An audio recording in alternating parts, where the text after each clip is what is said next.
માર્કેટની અંદર તમે સવારે કમાયેલો પૈસો સાંજે ઘરે નથી લઈ જઈ શકતા તો પ્રોબ્લેમ તમારી સ્ટ્રેટેજીની અંદર છે જ નહીં. પ્રોબ્લેમ તમારા મગજની અંદર છે. માર્કેટ ઘણી વખત તમને સવારની અંદર એક સારો એવો પ્રોફિટ આપી દે છે. એવું તો જરૂરી નથી કે તમે માર્કેટની અંદર શરૂઆતના ટ્રેડ લીધા તમને લોસ જ થાય. ઘણી વાર માર્કેટ તમને સવારમાં એક સારો એવો પ્રોફિટ આપી દે છે, પણ લાવને હજી એક ટ્રેડ લઈ લઉં, લાવને હજી થોડાક વધારે પૈસા બનાવી લઉં.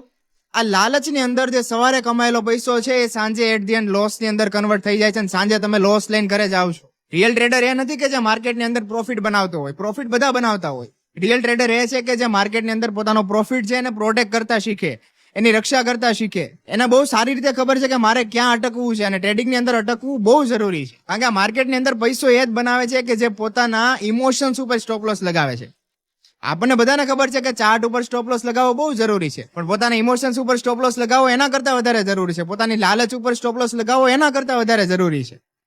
તો જ્યાં સુધી તમારી લાલચ ઉપર સ્ટોપ લોસ નહીં લગાવો, અટકતા નહીં શીખો, ત્યાં સુધી ક્યારેય સવારે કમાયેલો પૈસો સાંજે ઘરે નહીં લઈ જઈ શકો.